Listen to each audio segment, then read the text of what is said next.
இருந்து கொண்டிருக்கின்றன அக்கறையாகிய இன்பப்பேறு அந்த இடத்திற்கு போய்விடலாம் என்று அழகாக இறைவனை உடனே நினையுங்கள் என்று சொல்லுகிறார். அந்த இறைவனாகவும் பக்குவப்பட்ட ஆன்மாக்களை கேடாதே அவனே ஆட்கொள்ளுகிறான். இதுதானே சொல்லி காட்டுகிறார். போகின்றவாறே புகுகின்ற அப்பொருள் ஆகின்ற போதும் அரண் அறிவானுடன் ஷா என்ற போது தலைவனை நாடுமின் ஆகின்ற அப்பொருள் அக்கறையாகுமே. கடைசி காலத்தில் நினைத்தாலும் கூட அவன் அருள் செய்வான். நம்முடைய மார்க்கண்டேய மகரிஷி புராணத்தில் அந்த பாலகனானவன் மரணத்தருவாய் வரப்போய்த்தான் தந்தையினோட உபதேசத்தின்படி சிவபூஜை பண்ணுறான். உனக்கு கண்டிகாலம் வந்து விட்டது, உன்னை இழந்து விடுவோம் என்று நாங்கள் வருந்துகிறோம் சொன்னார். அதுக்கப்புறம் தான் சிவபூஜை செய்வதற்கு மிகுந்த பிரயாசம் எடுக்கிறார். இதே போல் தான் ஸ்வேதகேது மன்னனும் கடைசி காலத்தில் பூஜை செய்துதான் யமனிடம் நடந்து படாமல் அவர் சிவன் கையிலே பட்டு சிவபதத்தை அடைகிறார். அடுத்த திருமந்திரம் அருமையான பாடம். பறக்கின்ற ஒன்று பயணிவ வேண்டி இறக்கின்ற காலத்தும் ஈசனை உருகும் சிறப்பொடு சேரும் சிவகதி பின்னை பிறப்பொன்று இல்லாமையும் பேருடது ஆகுமே. இங்கே வரக்கூடிய பகுதியெல்லாம் சிவத்தை நினையுங்கள், சிவத்தை நினையுங்கள் என்பதைத்தான் வலியுறுத்திக் கொண்டே வருகிறார் இந்த உபதேசத்தில். பறக்கின்ற ஒன்று பறக்கின்ற ஒன்று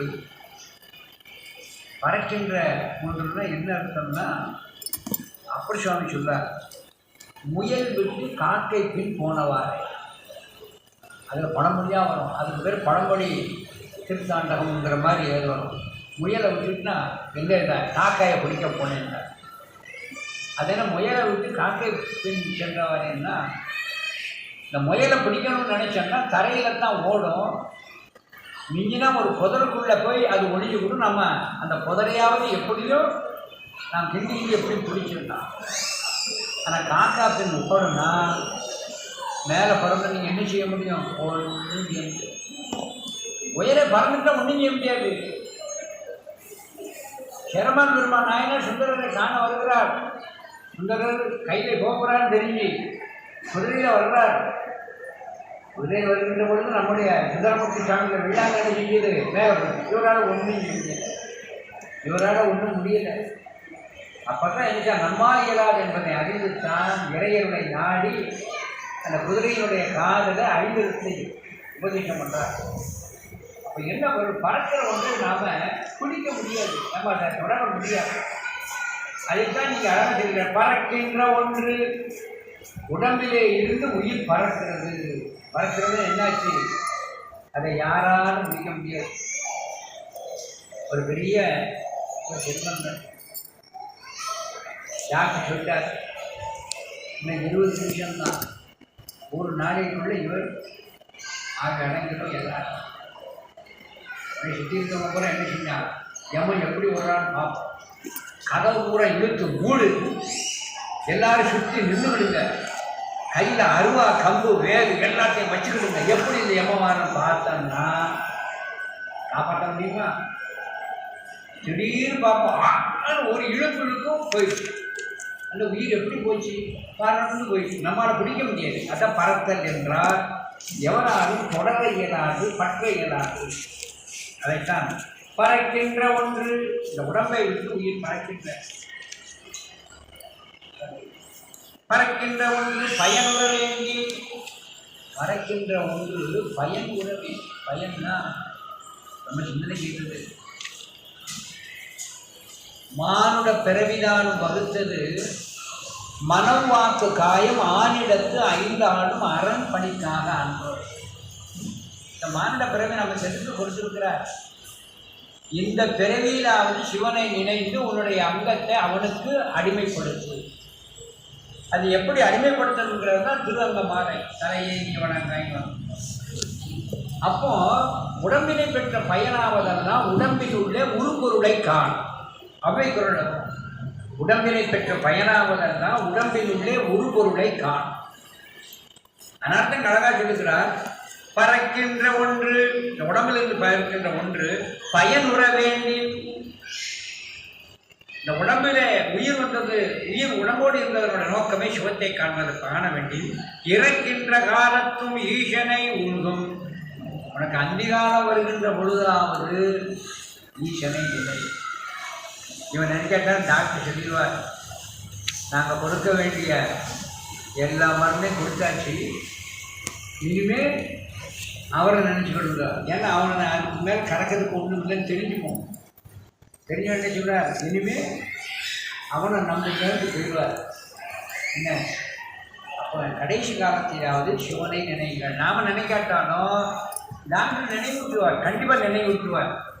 அதைத்தான் பறக்கின்ற ஒன்று பயனுற வேண்டும், இறக்கின்ற காலத்தும் ஈசனை உண்டும், சிறப்போடு சேர்ந்து சிவகதி. அப்படி சேர்த்து அப்படி கடைசி காலத்தில் நினைந்தாலும் இந்த ஆன்மா சிவகதி அடைந்த உதவும். சிறப்போடு சேரும் சிவகதி. பின்னை பிறப்போன்று இல்லாமையும், அதற்கு பின்பு நீ பிறப்பு என்பதை அடையாமல் பேருலகாமே, இந்த பூமிக்கு வராத பிறப்போன்று எடுக்காத என்றைக்கும் இன்பம் நிறைந்திருக்கின்ற அந்த சிவலோகத்திலே இன்பத்திலே திளைத்திருப்பாய்.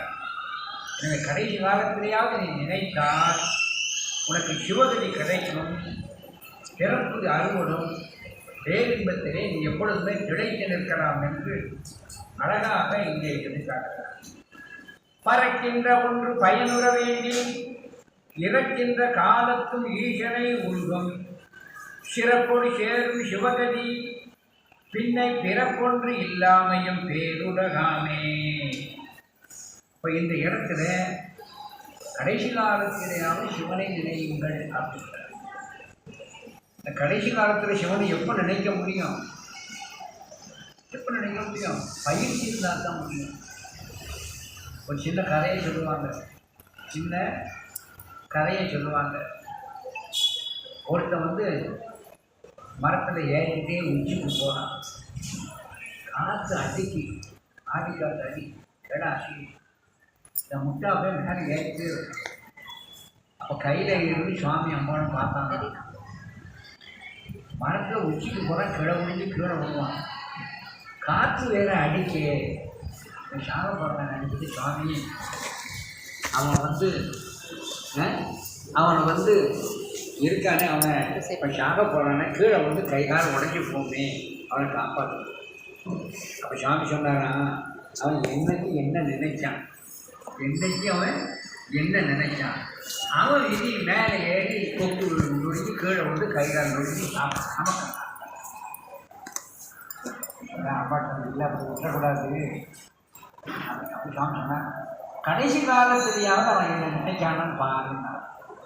அப்போ என்ன செய்யணும்னா, அப்போ சுவாமி சொன்னார், இப்போ அடிக்கிற காற்றுல அவன் உச்சியில் ஏறுறவன் விட முடிஞ்சு கீழே விடுவான். இருந்தபோது அம்மான்னு கூப்பிட்டா நீ போய் காப்பாற்றுது, அப்பான்னு கூப்பிட்டா நான் போய் காப்பாற்றுறது. சரின்னு 2 பேரும் காத்திருக்காங்க. நான் மேலே ஏறி சொல்லி கீழே ஒழிஞ்சுது, செத்தேன்னு கீழே விடுவான். அம்மாவும் சொல்லலை, அப்பாவும் சொல்லலை, செத்தேனேன்னு கீழே விடுவான். இதுதான் விதிக்கணும். அந்த பயிற்சி இருந்ததுன்னு வச்சுக்கிடுங்க. அந்த பயிற்சி இருந்தால் நமக்கு தான். சின்ன உதாரணம், ஒரு சமயம் சென்னைக்கு போயிருக்கேன். சென்னைக்கு போயிருக்கும்போது இவன் டிக்கெட்டை வச்சுட்டு போயிட்டான். ரிசர்வ் பண்ண டிக்கெட்டை வச்சு 6வது கொண்ட போல, ரிசர்வ் பண்ண டிக்கெட்டு மட்டும் போல 6வது கொண்ட போல. டிடிஆர் வர நான் தேடி பார்த்து காணும். தேடி காணும்னு சொன்ன உடனே சீக்கிரம் கேட்குறேன், ஐயா டிக்கெட்டு எடுத்தீங்களா இல்லையான்னு கேட்குறேன். அதற்கு சிவா கொஞ்சம் இருங்கன்னு என் வாய்க்கு எப்போவே அடியார்கள் பேசும்போது சிவாங்கிற வார்த்தை, சிவா கொஞ்சம் இருங்கன்னு. அப்படின்னா ஐயா பதட்டப்படாதீங்க, நான் கடைசியில் உங்களை பார்த்துருக்கேன், நிம்மதியாக தூங்கன்னு. சிவாங்கிற வார்த்தை சொன்னோடனே அவரோட சிவனடியார், அவரோட சிவனடியார் மேலே படிச்சுக்கணும், அவரோட சிவனடியார். இந்த சிவாங்கிற வார்த்தை அமைதியாக கடைசியில் போகும்போது எனக்கு சொன்னார், டிக்கெட் வச்சுன்னு தெரியலாம், சிவாங்கிற ஒரு வார்த்தை சொன்னதுக்கு நான் அடங்கினேன், நான் டிக்கெட் சேர்ந்து முடியாது. எதுக்கு சொல்கிறேன்னா, இந்த அடியார்கள் ஒருவருக்கு ஒருவர் பேசுகின்ற பொழுது சிவாங்கிற வார்த்தை ஒன்று வர வேண்டும். சிவங்கிற வார்த்தை ஒன்று வர வேண்டும். வந்ததுன்னா அப்போ தான் இந்த பழக்கத்தில் இருந்தால்தான் நமக்கு என்றைக்குமே அது கை கொடுக்கும். என்றைக்குமே அது கை கொடுக்கும். ஆகையினால்தான் எப்பொழுதுமே சிவாங்கிற வார்த்தை நம்மளோட வாய்ப்பு. சிவங்கிற வார்த்தை வாய்ப்பு திருநீர் பூசும்போது சொல்லணும். புழுவாய் குறைக்கணும். அது சொல்லிட்டு கூட அழகாக சொல்லிக்கலாம். உணதருளா கருவாய் கிடந்தும் கடலை நினையும் கருத்துடையே உருவாய் தெரிந்ததுண்ட நாமம் வைந்தேன் உணதருளாலே திருவாய் புரிய சிவாய நம என்று நீரடி. திருநீர் பூசுகின்ற போது சிவான்னு சொல்லணும். திருநீர் அழிஞ்சிருக்குன்னு நினைச்சு பழமொழி சிவான்னு சொல்லணும். உட்காரும்போது சிவான்னு சொல்லணும். எந்திக்கும் போது சிவான்னு சொல்லணும். நாவுக்கரசு சுவாமிகள் அவருடைய திருநாமத்தை அப்பூதடிகள் எப்பவுமே சொல்லிகிட்டே இருப்பார். எப்பவுமே சொல்லிகிட்டே இருப்பார். சிவனது நாமத்தை சதாவும் நான் சொல்லி பயின்றால்தான் அந்த பயிற்சத்தால் தான் இறைவனை கடைசி காலத்தில் கூப்பிட முடியும். இறைவனை கடைசி காலத்தில் கூப்பிட முடியும். அதுக்காக தான் அதை பயின்று கொள்ளுங்கள் என்பதை காட்டுவதற்காகத்தான் இந்த அழகான திருமந்திரத்திலே கடைசி காலத்தில் நினைத்தாலும் கூட உங்களுக்கு பலன் உண்டு என்று சொல்லி காட்டுகிறார். பறக்கின்ற ஒன்று பயிரிட வேண்டில் இறக்கின்ற காலத்தில் ஈசனை உள்வோம் சிறப்பொரு சேரும் சிவகதி பின்னை பிறப்பொன்று இல்லாமையும் பேருதகாமே. அடுத்து என்ன சொல்றாரு சொன்னா,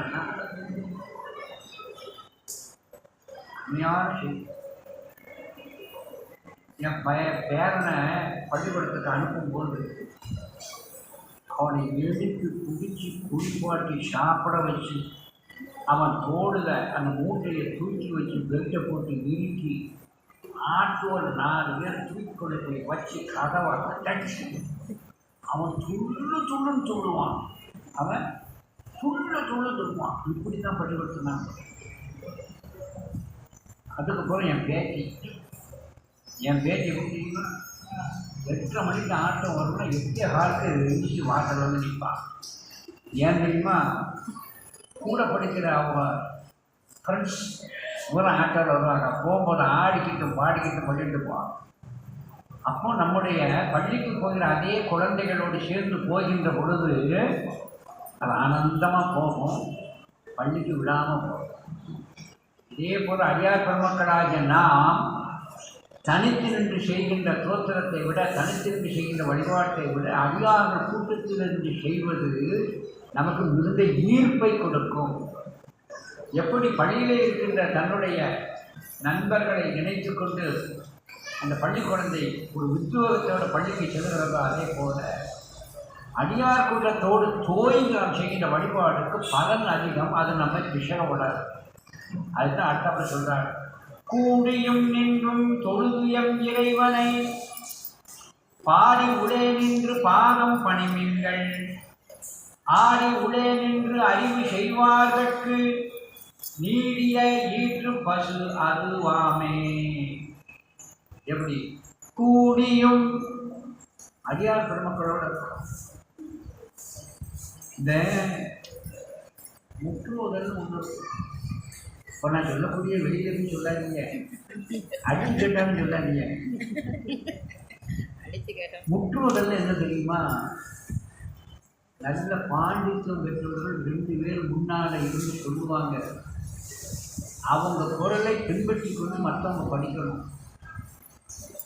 ஏன்னா நாம் படிக்கிறதுல சில குறைபாடுகள் இருக்கும். அந்த குறைபாடை அவங்க இல்லாதபடி அவங்க படிப்பாமல் ஃபாலோ பண்ணிடுவாங்க. நம் முற்றுவதல் பண்ணுகின்ற பொழுது பழைய அடியார்களை பின்பற்றி புத்தடியார்கள் போடணும். அப்பந்தான் இது. நீ நாளும் நன்னெஞ்சே நினை கண்டாய் ஆரறிவார் சானாலும் வானாலும் சாக்காட்டம் பெருமார்க்கே. சாக்காட்டில் இருக்கிற பெருமாளுக்கு சானாலும் வாழ்னாலும் யாருக்கும் தெரியாது. என்ன அர்த்தமா? நீ நாளும் நன்னெஞ்சே நினை கண்டார் ஆரறிவார் சானாலும் வானாலும் சாக்காட்டம் பெருமாருக்கு. சானாலும் சாக்காட்டம் பெருமாருக்குன்னு சேர்த்துட்டான். இறைவனுக்கு எப்போ இறப்பு பிறப்பு இருக்குன்னு யாருக்கும் தெரியாதுன்னு அர்த்தம். புரியா படிக்கணும். நீ நாளும் நன்னெஞ்சே நினை கண்டாய் ஆரறிவார் சானாலும் வாழ்நாளும் சாக்காட்டம் பெருமான்கே. அதுக்கப்புறமா அந்த இது தொடரும். அது சாக்கட்ட பெருமானுக்கு அதிலிருந்து தொடரணும். எனவே இந்த முற்றுவதல் என சொல்லக்கூடியவை எதற்காக அந்த காலத்தில் வைத்தார்கள் என சொன்னால், மங்கேற்கி வடவருவன் பாவை வரிவளை கைவிடமானி பங்கைய சென்றி பாண்டிமாதேவி பணி செய்து நாள்வரும் பரவ பொங்கல் பொங்கலர் பொங்கலர் ஒருவனா பொங்கலர் ஒருவனா ஒருவனா ஒருவன் சில பேர் ஒருவன் படிப்பாங்க. இன்னும் நிறைய தப்புகள் நிறைய பண்ணிட்டு இருக்காங்க, நிறைய தப்பு பண்ணிட்டு இருக்காங்க. ஆகையினாலே இன்னும் இந்த சிவபுராணத்தில் இன்னொரு செய்தி வரும்.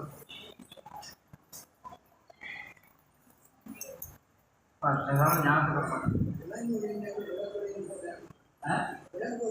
விளங்கொழியாய் வேறு விளக்கு ஒளி வேறு. அதனால் சில இடத்துல அங்கே நம்ம தவறாக படித்து பொருள் சிலை செய்துவிடும் என்பதற்காக தான் முற்றுவது. அதுக்காகத்தான் இந்த திருமுறைகளை எல்லாம் கூட்டமாக படிக்க வேண்டும் என்பதை அந்த காலத்தில் ஆன்றோர்கள் வைத்திருக்கிறார்கள். இப்போ அது எதுக்காக முற்றுவதில் வைத்திருக்காங்கிறத நான் வெளியே சொல்ல மாட்டேன், வெளியே சொல்லவும் கூடாது.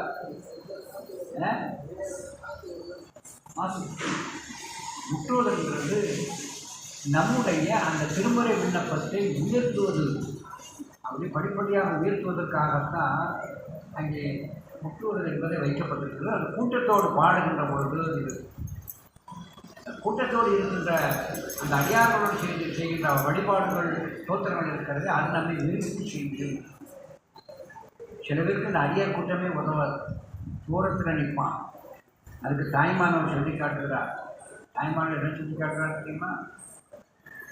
அங்கே ஒரு மான் இருக்கிறது. மான் கூட்டத்தோடு மேய்கின்ற பொழுது ஒரு புலியோ சிங்கம் வந்தால் அந்த கண்ணுற்ற முதல் ஒரு மான் ஒரு ஓசை உடனே எல்லா மானும் ஓடிடும். மான் ஓட தொடங்கிச்சுன்னா புலியாவே முடிக்க முடியாது, சிங்கத்தால் முடிக்க முடியாது. கூட்டத்தோடு மேய்கின்ற பொழுது இந்த ஒரு மான் கொடுத்த ஓசைனை எல்லாம் போயிடும். ஆனால் அதே நேரத்தில் ஒரு மான் நமக்கு தனியாக போனால் நமக்கு நிறைய புல் கிடைக்கும் நினச்சி தனிச்சு போச்சுன்னா இந்த தனியாக இருக்கிற மானை அந்த புலி இலகுவாக படுத்து. அதனால தான் அங்கே தனித்து விடப்பட்ட மானை போல் நான் துன்பப்பட்டு விடாதபடி என்னை அடியார் கூட்டத்தோடு சேர்த்து வை என்று தாய்மானவர் அங்கே இருக்கிறார்கள். தாய்மானவருடைய விண்ணப்பமே அங்கே இருக்கிறது. எப்படி தனித்து விடப்பட்ட மான் அங்கே துன்பப்படுவதைப் போல் என்னை விட்டு விடாது அடியார் கூட்டத்தோடு என்னை சேர்த்து வை என்று சொல்கிறார். ஆயும் பல அடியாரோடும் கூட்டி கந்தர்களை வருவார்கள். உடையாழ்ந்த நடுவிற்கும் உடையாள் நடுவே நீ இருக்கி அடியே நடுவில் இருவீரும் இருப்பதானால் அடியேன் முன் அடியார் நடுவில் இருக்கும் அருளை புரியாய். எனவே இந்த அடியார் இணக்கம் என சொல்லக்கூடியது ரொம்ப அவசியம். அப்படி இருந்தால்தான், உதாரணமாக தனியாக சபரிமலைக்கு போகிற கூட்டுகளோட போகும்போது ஒருத்தன் சோதனை கைப்பற்றி அப்படி இழுத்து கொண்டு போவோம். என்ன தோல்லை தட்டு அப்படி கூட்டு போவோம். அது மாதிரி இந்த அடியார் இணக்கம் ரொம்ப முக்கியம். அத்தனை சொல்லி காட்டுகிறார். கூடியும் நின்றும் தொழுதியம் இறைவனை பாடி உடை நின்று பாதம் பணிமீன்கள். அந்த பெருமானை பாடி அந்த பெருமானுடைய திருவடியை நினையுங்கள். விஞ்ஞானம் இல்லாதே இன்பப் பெருமானே. விஞ்ஞானம் இல்லாதே எனக்கு ஞானம் இல்லை, இன்பப் பெருமானே. விஞ்ஞானம் இல்லாத இன்பப் பெருமானே. என்ன ஞானமும் இல்லாத சிவனைங்கிற படிச்சிடலாம். திருவாசகத்தில் சிவபுராணத்தில் அப்படி படிக்கிறாங்க. விஞ்ஞானம் இல்லாத இன்பப் பெருமானே, எந்த ஞானமும் இல்லாத கடவுளே. எப்படி மாறுவான்? விஞ்ஞானம் இல்லாதே நிறுத்திடணும் இன்பப் பெருமானே. அப்படிதான் கூட்டம். அதனால் இந்த கூட்டத்தோடு சேர்ந்து நாம் செய்கின்ற பொழுது இதுக்காக அந்த காலங்களில் என்ன பண்ணுவாங்கன்னா, வருஷத்துக்கு ஒரு நாள் அல்லது அடிக்கடி முற்றுகை வைப்பாங்க. சிவபூஜை செல்வர்கள் மாநாடுன்னு சொல்லி வருஷத்துக்கு ஒரு நாளாக வைப்பாங்க. அந்த சிவபூஜை செல்வர்கள் மாநாட்டுக்கு இந்த சிவபூஜை பண்ணுகின்ற பொழுது ஒரு பண்ணுகின்ற பூஜையை பார்த்து, இந்த நாம் இந்த மாதிரி பண்ணலையே, இது ஏன் நாம் செய்யலை சொல்லி விளக்கம் தெரிஞ்சு அது செய்கின்ற பொழுது சிலவற்றுக்கு விளக்கம் கேட்கும் என்ற ஆர்வம் எழுந்து அந்த சிவபூஜை செய்வதை மேம்படுத்துவதற்கு அந்த மாநாடு துணை செய்யும். அதனால் அந்த அடியார்களது இணக்கம் என்பது அமையும். அதைத்தான் கூடியம் நின்றும் தொழுதியம் இறைவனை பாடி உரை நின்று பாதம் பணிமின்கள் ஆடி உரை நின்று அறிவு செய்வார்களுக்கு ஆடி உரை நின்று அறிவிக்கிறார். பாடுகின்ற பொழுது ஆனந்த பரவசம் ஏற்படுகின்ற பொழுது தன்னை எறியாமல் மெய் சிரித்து ஆடுவார்கள். தன்னை எறியாமல் மெய் சிரித்து ஆடுவார்கள். திருநாளை போவார் அந்த எல்லைக்குள்ள இருந்து பெருமானை நினைந்து உருகி ஆடினார் பாடினார். நந்தனார் பாடி ஆடுறதாக ஒரு கீர்த்தனையே இருக்கிறது. பல காலத்து நாடகங்களில் நந்தனார் கீர்த்தனைன்னே ஒன்று வச்சிருப்பாங்க. எனவே பாடுவதும் ஆடுவதும். ஆனால் இப்போ ஒரு முற்றோதல் நடக்குது. இந்த பெந்தகோஸ்த சபையில் எல்லாரும் பாடிக்கிட்டு ஆகும் கற்றுக்கிட்டு ஆடுவதை போல ஒரு திருக்கூட்டம் முற்றோதல் நடந்துக்கிட்டு இருக்கு தமிழ்நாடு பூரா. என்ன நல்லா சொல்லக்கூடாது, எல்லாம் ஆடிக்கிட்டு பாட்டு பெந்தகோஸ்த சபை கெட்டுப்போம். பெந்தகோஸ்த சபைக்கு இல்லை, அவங்க தான் படித்தாங்க. எஞ்ஞானம் இல்லாத இந்த பெருமானே அவங்க படித்தாங்க. ஆகையினாலே இப்போ அது ஒரு பெரிய ஒரு ஸ்டைல் வைக்கலாம். இப்போ முற்றோதல் திருவாச முற்றோதல் பண்ணுறவங்களுக்கு பெரிய எதுக்கு நான் அதை குறை சொல்லலை. எப்படி படிக்கணும்? 2 பேர்கள் முன்னின்று சொல்ல அதை பின்தொடர்ந்து மற்றவர்கள் படிக்கணும்.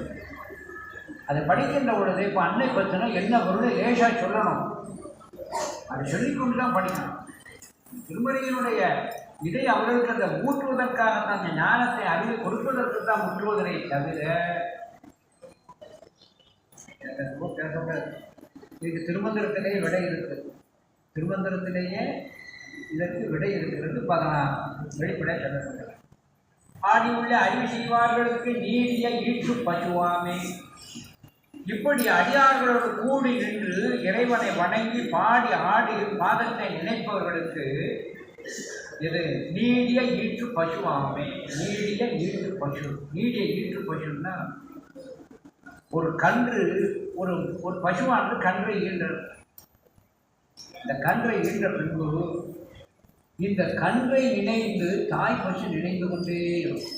தாய் பசு நினைந்து கொண்டே இருக்கும். எப்படின்னா மதியானம் 3 மணி ஆயிடுச்சுன்னா இந்த தாய் பசுக்கு பிடிச்சி தன்னுடைய கன்று நினைவு வந்துடும். கன்று நினைவு வந்து பார்க்கும். ஏன்னா கன்றை ஒரு இடத்துல கட்டி போட்டிருப்பாங்க. ஏன்னா பால் குடிச்சிருப்பாங்க, கட்டி போட்டிருப்பாங்க. இந்த தாய் பசுனை கன்றை நினைத்து மான்னு கத்தும். மான்னு கத்தும். அப்படி கற்றுக்கின்ற பொழுது இன்னும் கற்றுன உடனே கொஞ்சம் நேரத்தை பாலை கொடுக்காட்டா அந்த தாய் பசு தன்னுடைய பின்னங்காலை வைத்துக்கொண்டு தன்னுடைய மனுவையே கத்தும், கஷ்டம். அன்று வந்து நான் குடிக்கலையே என்று அந்த மனுவில் காலை வைத்தே தத்தும். கன்று தாயே நினைக்காது. ஆனால் இந்த தாய் பசு கன்றையே நினைக்கும். எப்படி கன்றையே நினைக்கின்ற தாயை போல சிவனடியார்களோடு கூடி நின்று பாடி ஆடி இருக்கின்ற அவர்களை கன்றை நினைந்து தாய் அங்கே நினைவோடு இருப்பதைப் போல இந்த அடியார்களை நோக்கி சிவமே நினைந்து ஓடி வருவார். ஆகையினாலே அவரை நினையுங்கள் என்று சொல்வதைப் போல இந்த திருமந்திரம் அமைந்திருக்கிறது. இதை படித்துவிட்டு அடுத்தது கூடியம் நின்றும் தொழுதுயம் இறைவனை பாடி உடை நின்று பாதம் பணிமின்கள் ஆடி உடே நின்று அறிவு செய்வார்களுக்கு நீடிய ஈற்று பசு அதுவாமே. நீடிய ஈற்று பசு அதுவாமே. எப்பவுமே கன்றை நினைந்து கன்றை நினைந்து தாய் பசு கதுரை போல முன்னே நினைந்து நான் இருக்கணும்னார். உற்றாரை யான் வேண்டேன், ஊர் வேண்டேன், பேர் வேண்டேன், கற்றாரை யான் வேண்டேன், கற்பனவும் இனி அமையும். உற்றாரத்து அமர்ந்துரை கூட்டா உன் குறைகளுக்கே கற்றாவின் மனம் கூட கசிந்திருக்க வேண்டும். ஆகையினாலே இறைவனை நினைந்து உருகின்ற அந்த கசிந்த தன்மை நமக்கு ஏற்பட வேண்டும் என்பதை கூறிக்கொண்டு அடுத்ததுக்கு கேள்வி பதில். தேவார புஸ்தகம் வாங்கணும்னா இப்போ உதாரணம் ஒருத்தர் வந்து எனக்கு தேவார புஸ்தகம் ஒன்று கிடக்குது எடுத்துட்டு போகணும்னு சொன்னாங்கன்னா அந்த தேவார புஸ்தகம் வாங்கும்போது என்ன கவனிக்கணும்?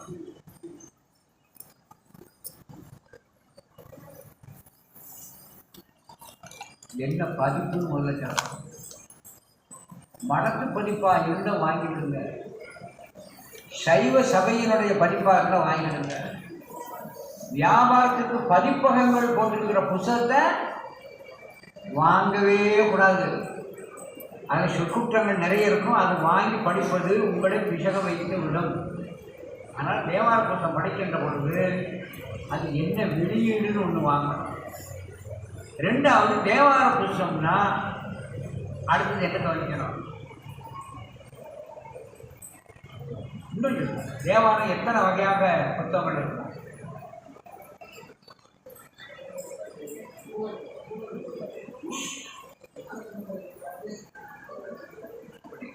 அடங்கல் முறைன்னு ஒன்று. அடங்கல் முறைப்படி தேவாரம் அச்சடிச்சிருப்பாங்க. அடங்கல் முறைன்னு பேர். சில இது பண் வரிசை இருக்கும், சில இது தல வரிசையில் இருக்கும், சில இது புராண வரிசையும் இருக்கும். ஆனால் தேவாரம் வாங்கும்போது என்ன பதிப்புன்னு பார்க்கணும். இந்த தேவாரம் எந்த அமைப்பில் அமைந்தது? அடங்கல் முறை ஒன்று உண்டு, அடங்கல் முறையும் ஒன்று உண்டு. பண் வரிசையில் இருக்கும் தேவாரம். தல வரிசைன்னு வச்சுருப்பாங்க. தல வரிசைன்னா உதாரணமாக ஆறாவாய் மதுரைன்னா இந்த மதுரை சம்மந்தப்பட்டது கூட 1ல் இருந்து 7வது வரைக்கும் என்னென்ன உண்டு அத்தனை சேர்ந்து வந்துடும் தலவரிசை. எனவே சொல்லிவிட்ட விட அடங்கல் முறை, பன்முறை, தலைமுறை, புராண வரிசை. இப்போ ஞானசம்பந்த தேவாரத்தை அந்த புராண வரிசை எப்படி வரும்? புராண வரிசை எப்படி வருகிறதோ அப்படி வரும். ஏன்னா நம்முடைய அடங்கல் முறை தேவாரம் எப்படி இருக்கும்னா, பன்முறையை வைத்து திருமுறை வகுக்கப்பட்டிருக்கும். பன்முறையை வைத்து திருமுறை வைக்கப்பட்டிருக்கும். மேலே தெரிஞ்சுக்கணும். இப்போ ஞானசம்பந்த தேவாரம் 3 இதுன்னா 3 திருமுறைன்னா அது பன்வரிசையை வச்சு தான் நம்பியாண்டார் நம்பி சுவாமிகளை சொல்லியிருக்கிறார். அதனால் இந்த கொஞ்சம் நுட்பத்தை தெரிஞ்சுக்கணும்னு சொல்கிறேன். தேவாரங்கிற சொல்லுக்கு பொருள் என்ன? தேவாரம்னா அர்த்தம் என்ன? தேவ் என்றால் இறைவன், கடவுள், தெய்வம். வாரம் என்றால் அன்புன்னு அர்த்தம். இறைவன் மேல் அன்பால் செய்யப்படுகின்ற துதி தேவாரம். வாரம்னா அன்புன்னு அர்த்தம். வாரமாகி தொங்கு செய்வார், சுந்தர தேவாரத்தில் வரும். இன்னொன்று வாரம்னா பூஜைன்னு அர்த்தம். இந்த ரெண்டும் சேர்ந்து பூஜை. இதுக்கு தேவாரம். தேவாரம்னா இறைவனுக்கு பூஜைன்னு அர்த்தம். கேரளாவில் போய் இந்த கோயிலில் இருக்கும்போது ஒருத்தர் ஓடி விடுவார், தேவாரம் ஆகிட்டான்னு சொல்லுவார். தேவாரம் என்றது பூஜை ஆகிட்டான்னு அர்த்தம். பூஜை பெட்டிக்கு பேர் தேவார பெட்டின்னு பேர். பூஜை பெட்டிக்கு பேர் தேவார பெட்டினே பேர். எனவே தேவாரம் என சொல்லக்கூடியது இறை பூஜையை குறிக்கும், இறை அன்பை குறிக்கும். திருவாசகம்னு அர்த்தம் என்ன?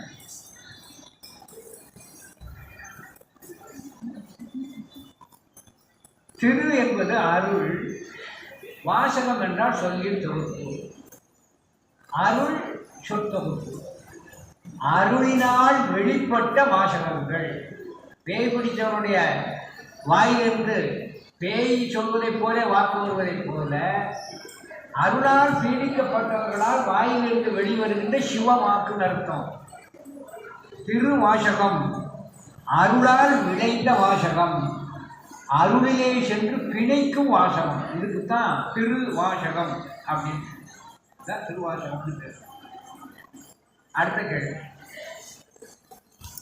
கோயிலுக்குள்ள வருகின்ற பொழுது சட்டை இல்லாமல் வரணும்னு ஒரு இது இருக்கு. அது ஏன் அப்படி வச்சிருக்காங்க? சட்டை இல்லாமல் வரணும்.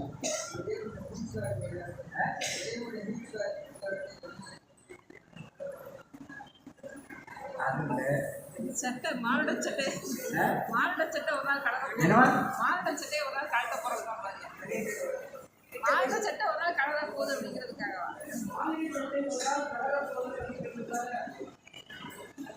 இது ஒரு பொருள் இருக்கு. அதாவது அந்த மாடு சட்டையை வைத்து என்ன செய்ய வேண்டும்? நீர்கள் விண்ணப்பம். மாடு சட்டையை வைத்து சிவதேவன் ஞானதேவன் தர வேண்டும் என்று ஒரு விருப்பம். சட்டையை கலக்கிறதுனா அடிமைத்திறம்னு அர்த்தம். ஒரு எஜமானன் முன்னால் தலைப்பாக்கட்ட மாட்டான், தோழணும். அந்த காலத்தில் தான் சொல்லுது என்ன, தோளில் கிடக்க துண்டு எடுத்துருவான். ஏன்னா அடிமைத்திறம். இறைவனிடம் செல்லுகின்ற பொழுது அவன் ஆண்டான் நாம் அடிமை என்கின்ற அந்த பாவனையிலே செல்லுகின்ற பொழுது நம் மனம் அடிமைப்பட்டு அவனுக்கு விஷயம் அன்பு கசியும். ரெண்டாவது அடிமை மேலத்தான் எஜமானனுக்கு விருப்பம் ஜாஸ்தியாக இருக்கும் இல்லையா? ஆகையினாலே அந்த அடிமைத்தனம் அகத்தியர் தேவாரத்தில் படிமுறையில் ஆன்மா எப்படி பக்குவப்படணும்னு காட்டுறதுக்கு 8 பகுப்பு உண்டு. அது 8வது பகுப்பு அடிமைத்தனம் தான். அடிமை தான் வரும். 8வது பகுப்பு அடிமை. எனவே அடிமைத்தனம் தான் சிவத்தை அடைகின்ற ஒரு நல்ல சாதனம் என்பதற்கு உண்டு. சரி, அடுத்தபடியாக தீட்சைன்னு சொல்கிறாங்க. தீட்சைன்னு அர்த்தம் என்ன? தீட்சைன்னு அர்த்தம் என்ன? சொல்லுங்க, பொருள் என்ன? எடுப்பது கொடுப்பது. எடுத்து கொடுப்பது. எடுப்பதும் கொடுப்பது. கரெக்டாக சொல்லிட்டாங்க. என்னமா? எடுப்பதும் கொடுப்பதும். தீ கெடுப்பது, ஷை கொடுப்பது. பசுத்துவத்தை கெடுப்பது, சிவத்துவத்தை கொடுப்பது. இப்போ புரியாமல் தீட்சை என்னது? வடமொழி இல்லை, அது குறியீடு எழுத்துன்னு பேர். சைவ பரிபாஷை இது. நீ வடமொழின்னு எழுத்துட்டே இல்லை, நமக்கு கதமாக தான் தெரியும். தீட்சை தீக்கைன்னு தமிழ் எழுதணும். வடமொழி எழுத்துக்களை தமிழில் எப்படி எழுதணுங்கிறதுக்கு அதுக்கு ஒரு இலக்கணமே இருக்கிறது. புஷ்பம் வடமொழி தான், அது தமிழில் புஷ்பம்னு எழுது. அதை விட்டு சொல்லலை, புஷ்பம்னு எழுது. ரோஜான்னு இருந்துச்சுன்னா ரோசான்னு எழுது. எனவே தீட்சை என்பது கெடுத்தலும் கொடுப்பதும், பசுத்துவத்தை கெடுத்தலும் சிவத்துவத்தை கொடுத்தலும். அப்போ இந்த தீட்சை என்பது எதற்கு? ஆன்மாவுக்கு. முதல்ல தெரிஞ்சுக்கலாம், தீட்சை என்பது ஆன்மாவுக்கு. அது முதல்ல தெரிஞ்சுக்கலாம். சரி, அடுத்தாப்புல ஜபம் பண்ணுறோம் 5 எழுத்து. இந்த 5 எழுத்து ஜபம் பண்ணுறதுக்கு எத்தனை விதம்? 5 எழுத்தை ஜபம் பண்ணுறது எத்தனை விதம்? 3 விதம். மானசம், உபாஞ்சது, வாசகம். வாசகம்னு சொன்னாங்கன்னா பக்கத்தில் உள்ளவங்களுக்கு மட்டும் கேட்கும். பக்கம் ஊருக்கெல்லாம் கேட்க முடியாது, வாங்கி சொல்லக்கூடாது. மந்திரம் மெல்லிய ஓசையில் இருக்கணும். அருகிலே இருக்கிற காதுக்கு மட்டும் கேட்கும்படியாக 5 எழுத்தை ஜபம் செய்வது வாசகம். தன் காதுக்கு மட்டும் கேட்கும்படியாக சொல்வது உபாஞ்சு. நாக்கு உதலையே தொடாமல் அப்படியே உள்ளுக்குள்ளேயே தன் மனதால் ஜெபிப்பதற்கு பேர் மானசம். இதில் அருகிலே இருக்கிற கேட்கும்படியாக இருக்கிற உபாஞ்சை வாசகத்தை விட தன் காதுக்கு மட்டும் கேட்கின்ற 5 எழுத்து ஜபம் உயர்ந்தது. தன் காதுக்கு மட்டும் கேட்கும்படியாக ஜபம் செய்கிற அந்த ஜபத்தை விட மானசமாக சொல்வது பல மடங்கு உயர்ந்தது என்று அங்கே சொல்லி காட்டப்படுகிறது. ஒரு திருமுறையை படிக்கணும். தொடர்ந்த உடனே என்ன சொல்லணும்? முடிக்கும்போது எதுக்கு?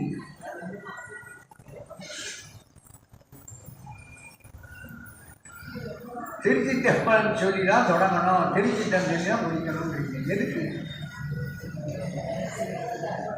அதாவது தொடக்கமும் அவனே, முடிவும் அவனே.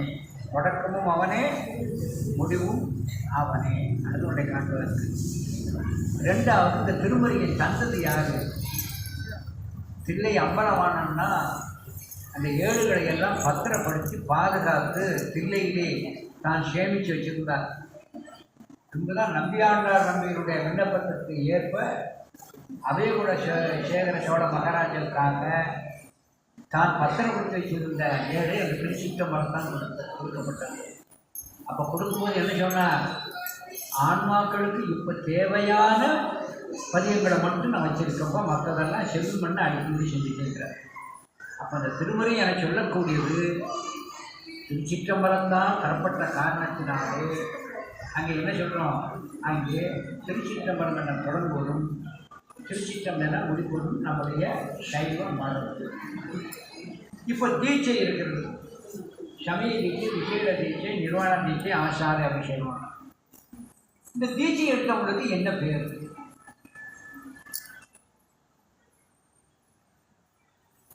முதல்ல தெரிஞ்சுக்கிடுங்க. தீட்சையை எடுக்காதவங்களுக்கு அதீட்சிதர்னு பேர்.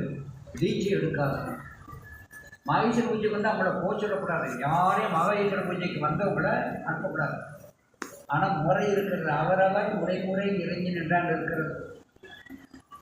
அதில் அதீட்சிதர்களுக்கும் மரியாதை உண்டு. ஆனால் முதன்மை தீட்சிதர்களுக்கு தான் முதல்ல. தீட்சை பெற்றவர்களுக்கு உண்டு. தீட்சைன்னா சமய தீட்சை பெற்றவர்களை சமயிகள் என்று சொல்லணும். சமய தீட்சை பெற்றவர்கள் சமயிகள். விசேட தீட்சை பெற்றவர்களுக்கு புத்திரன்னு பேர். விசேட தீட்சை பெற்றவர்களுக்கு புத்திரன்னு பேர். நிர்வாண தீட்சை பெற்றவர்களுக்கு சாதகன்னு பேர். ஆச்சாரிய அபிஷேகம் பெற்றவர்களுக்கு ஆச்சாரியன்னு பேர். திருக்கோயில் இருக்கிற சிவாச்சாரியர்களெல்லாம் அந்த ஆச்சாரிய அபிஷேகம் பெற்ற காரணத்தினாலே தான் அவர்கள் ஆச்சாரியர்கள், சிவ ஆச்சாரியர்கள், சைவ ஆச்சாரியார்கள் என்று அழைக்கிறார். எனவே சிவாச்சாரியன் என்னது நிர்வாண தீட்சை முதலானவர்கள் பெற்றவர்களுக்கு அந்த இது சொல்லுவது. அடுத்த ஒரு கேள்வி, கோயில் அந்த சொல்லுக்கு அர்த்தம் என்ன? அந்த சொல்லுக்கு அர்த்தம் கரெக்ட். கோ என்றால் ஆள்பவன், இல் என்றால் இருப்பிடம். கோ என்றால் ஆள்பவன், இல் என்றால் இருப்பிடம். அரசனுக்கும் இருக்கின்ற அரண்மனைக்கு பேரும் கோயில் தான் பேர். ஏன்னா நம்ம ஆள்பவன் இல்லையா, அதனால் புராணத்தில் பார்த்தோம்னா அரண்மனைக்கு பூரா கோயில்னே இருக்கும். எனவே அரசன் ஆளுகின்ற அரசனுக்கும் இருக்கின்ற இடம் கோயில். எல்லா உயிர்களையும் ஆளுகின்ற, எல்லா இடத்திலும் இருக்கின்ற எல்லா உயிரும் ஆளுகின்ற காரணத்தினால இறைவனும் கோ, அவன் தலைவன், அவன் இருக்கின்ற இல் ஆலயம். எனவே அந்த ஆலயத்தை குறிப்பது தான் அந்த கோயில் என்று அங்கே வைக்கப்பட்டிருக்கிறது. சரி, ஒரே ஒரு கேள்வி கேட்டு அடுத்தது. பசுவினால் சிவனுக்கு என்னென்ன கிடைக்கிறது? பஞ்சகவியம் என்ன சொல்லுங்க. ஏன்னா பஞ்சகவியம் என்னன்னா தெரியணும் இல்லையா? பால், தயிர், நெய், கோமயம். பால், தயிர், நெய், கோஜலம், கோமயம். இப்போ கோரோசனையும் கிடைக்கும்.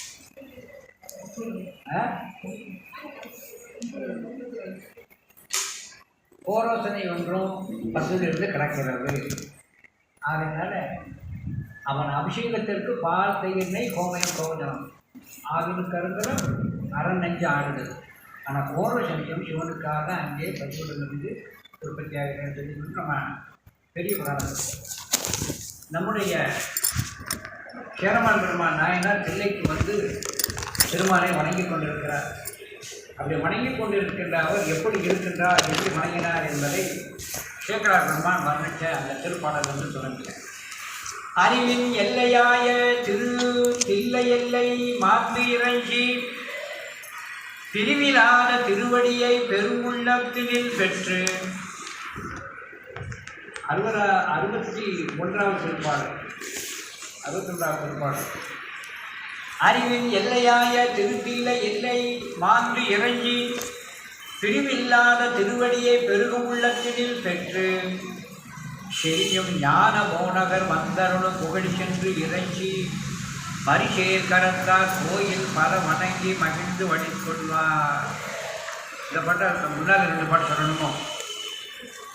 இந்த முன்னால் இருக்கிற பாட்டை நான் சேர்த்து முதல்ல சொல்லிட்டு வரேன். தில்லையிலே அவன் வணங்குறது மரபு தில்லை. அந்த தொடங்கும் மரபு தில்லை வட்டத்து பயில்வார். தில்லையிலே இருந்து வணங்கி கொண்டிருக்கின்ற நம்முடைய சேரமான் பெருமான் நாயனார் பைம்பொன் அம்பலத்துள் அறவும் புணரும் சடையாட ஆடுவார் கூத்து ஆராமை. தில்லை அம்பலத்திலே இருந்து சேரமான் பெருமான் நாயனார் பாடிக்கொண்டே இருக்கிறார். நமக்கு ஒன்றும் தெரியாது, ஆனால் பெருமான் ஆடுவது அவர்கள் கண்ணுக்கு தெரியும். பெருமான் ஆடுவது அவர்களுக்கு கண்ணுக்கு தெரியும். ஒரு சின்ன உண்மையை சொன்னேன். நாம் வணங்குகின்ற போது கிடைக்கின்ற காட்சி வேறு, சிவஞானிகள் வணங்குகின்ற ஒரு காட்சி வேறு. சிவஞானிகள் வணங்குகின்ற ஒரு காட்சி வேறு. நமக்கு ஏதோ நடராஜர் விக்கிரா மட்டும்தான் தெரியும், ஆனால் அவர்களுக்கு ஆடுவதைப் போலவே தெரியும். ஆடுவதைப் போலவே தெரியும். அவர்கிட்ட உள்ளே போகிறார். போன உடனே அம்பலாட்டி சொன்னா, எப்போ வந்த என்று வந்தால்